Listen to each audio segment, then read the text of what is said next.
Hey, this is John Bohlinger with Premier Guitar. Today we're taking a first look at the brand new Fender American Professional Classic Jazzmaster and Jaguar. Now, before we go any further with these very cool guitars, take a second to subscribe below. Just hit that shiny red button. Keep you up to date on all the great gear that's coming out. So let me tell you about how we're recording it first of all. On the ground, I've got a modest pedal board in case you need a little bit of delay or overdrive. It's running into my old Fender Super Reverb, and I'm miking that with a Rosewood mic, and that's going into an App G8 and into Logic and out to you all. So basically, guitar, couple pedals, old Fender amp, out to you. So both guitars have an alder body. Both feature a modern C-shaped neck, medium jumbo frets, 9.5 radius, really comfortable. Vintage style hardware, the staggered tuners, vintage style hardware there, classic old school whammy. And then both guitars feature what they call the Greasebucket tone system. Essentially what that does, when you're rolling down your tone, you're able to lessen the treble without increasing the bass. So it kind of addresses an issue that they've had in the past. And I think it does give you kind of a cleaner roll off on your tone. So sometimes when you roll off your tone, it just becomes real muddy. This to me sounds a little bit more, I don't know, usable. So let me just demonstrate it. There we go, all the way up. Roll it back a bit.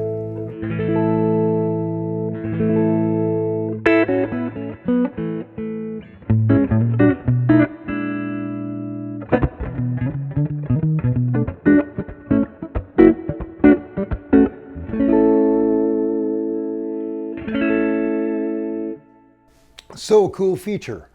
Both the guitars feature their new Coastline pickups. These are the Coastline Jazz 65s, and I think they sound great.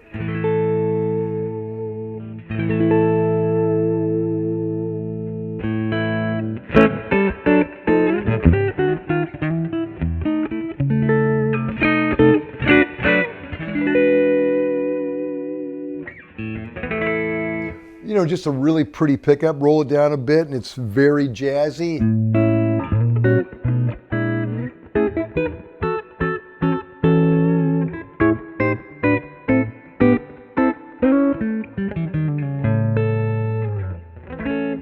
And the bridge.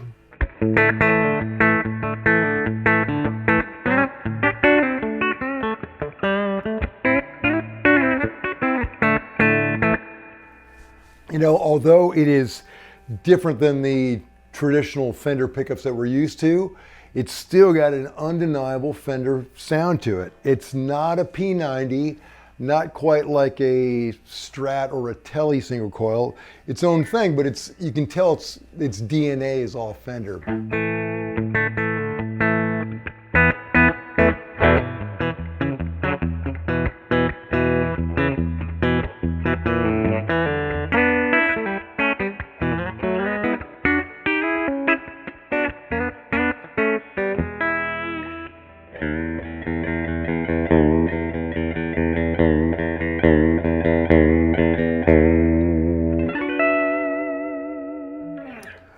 By the way, this whammy bar that's featured on both guitars, I find really usable.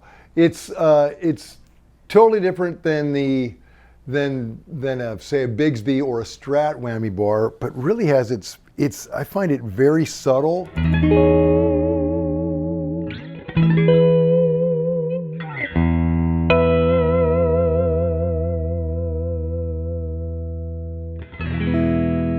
And remarkably, and I just pulled this thing out of the gig bag in the box, and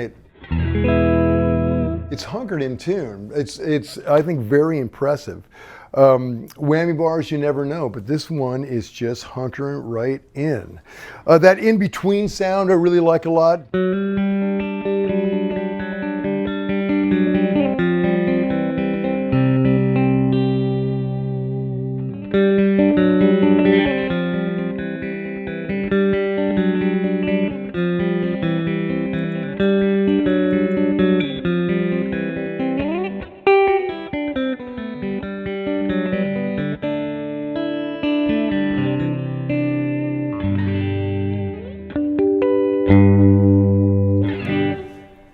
it's a really great, you know, rhythm sound.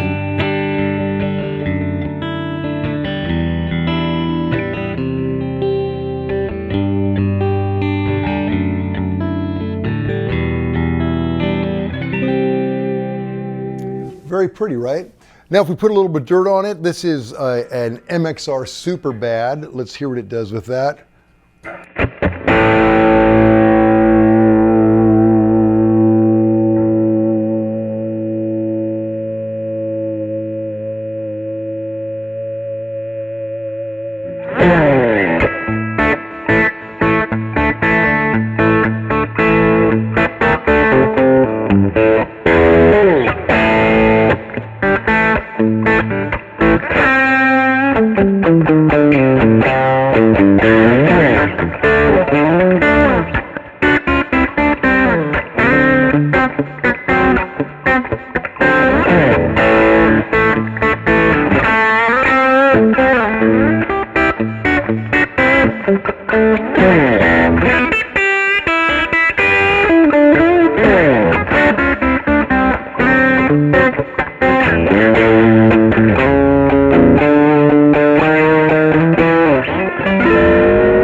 So I think one reason that whammy bar works so well is an inherent problem was the bridge. But on this one, they've put in this Jazzmaster bridge with the Mustang saddles. So it kind of moves with it, and the intonation really holds in there when you're using it.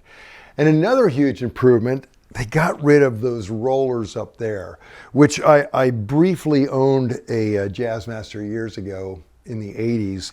And those things just got me in trouble. So I'm really glad they just did away with it.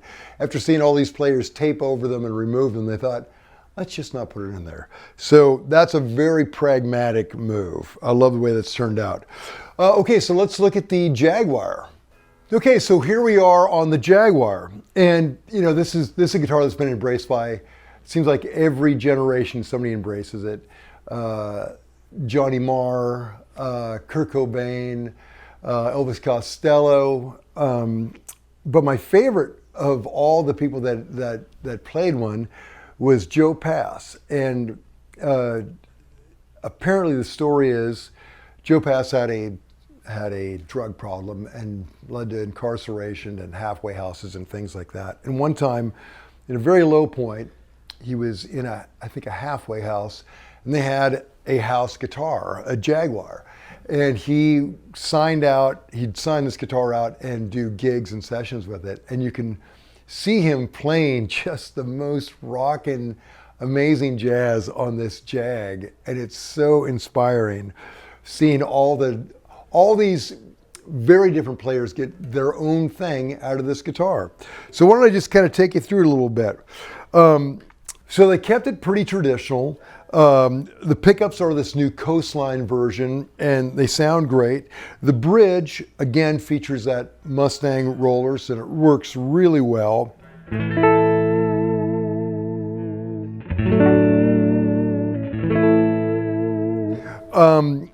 Same controls, three-way right there, tone, volume, and right up here they have what they call the Strangle switch, which is essentially a high-pass filter. So I'll start on the neck. So here we are, two-position switch. Here it is off. Put it up here.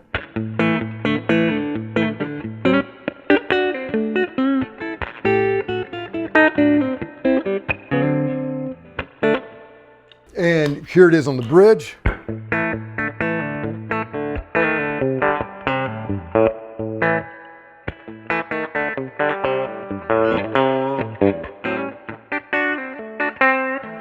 I think it'd be great for like that kind of scratch.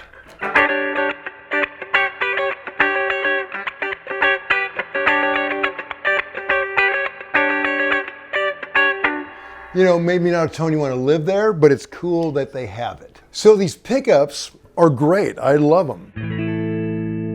And if you kind of jack with the controls a little bit,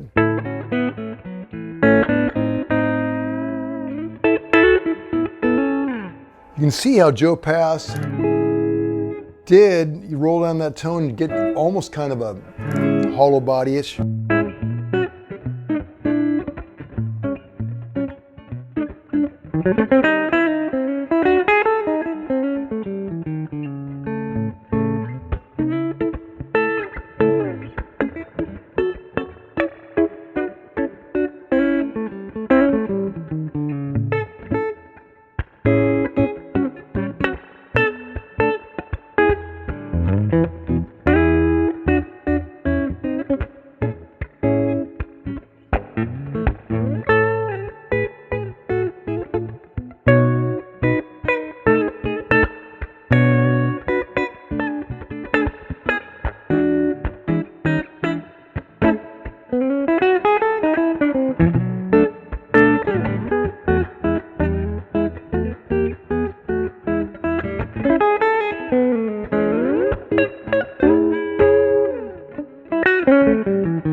Great, right?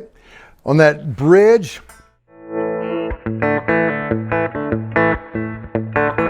It's got all that, you know, that Fender kind of twang to it. Okay, let me stomp on a little bit of dirt, see what that does.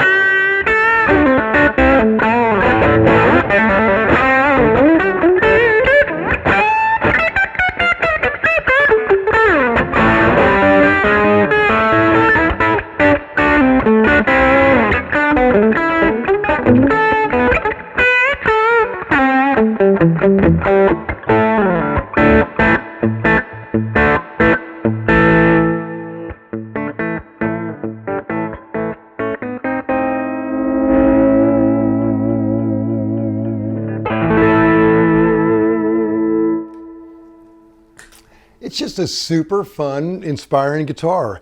And I like how light it is.